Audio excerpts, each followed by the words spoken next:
எடுத்துட்டேன், அவன்கிட்ட கொடுத்துருங்க. அது அவனோடது, நீங்கள் உங்களோட சாப்பிட்டீங்க.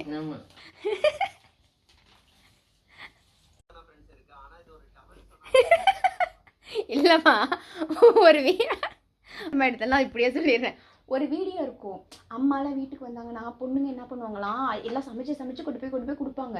கொடுத்து வந்து அந்த கற்பூர பொம்மை ஒன்று இருக்குல்ல, அந்த பாட்டை போடுவாங்க. போட்டு ரீல்ஸ் போட்டால் நல்லா சூப்பராக போகணும்.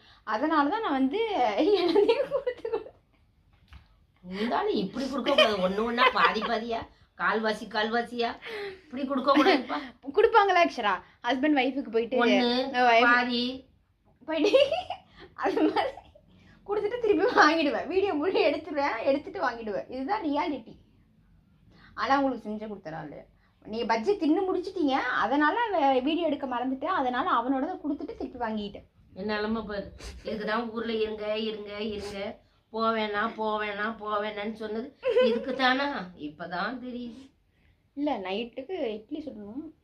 இட்லி உளுந்து சட்னி ரெசிபி கேட்டாங்க. என்ன உளுந்து சட்னி ரெசிபி போடுறேன்னு சொன்னீங்களா, ஏன் போடலன்னு சொல்லிட்டாங்க. அம்மா கிளம்புறாங்க சிஸ்டர், என்னை ஏமாத்திட்டு போயிட்டாங்க சிஸ்டர் அப்படின்னு சொன்னேன். பிடிச்சி வச்சு உளுந்து சட்னி எல்லாம் என்னென்ன ரெசிபி செய்யணுமோ செஞ்சு வீடியோ எடுத்து வச்சுக்கோங்க அப்படி சொல்லிட்டாங்க. எனக்காக இல்லை, அவங்களுக்காக.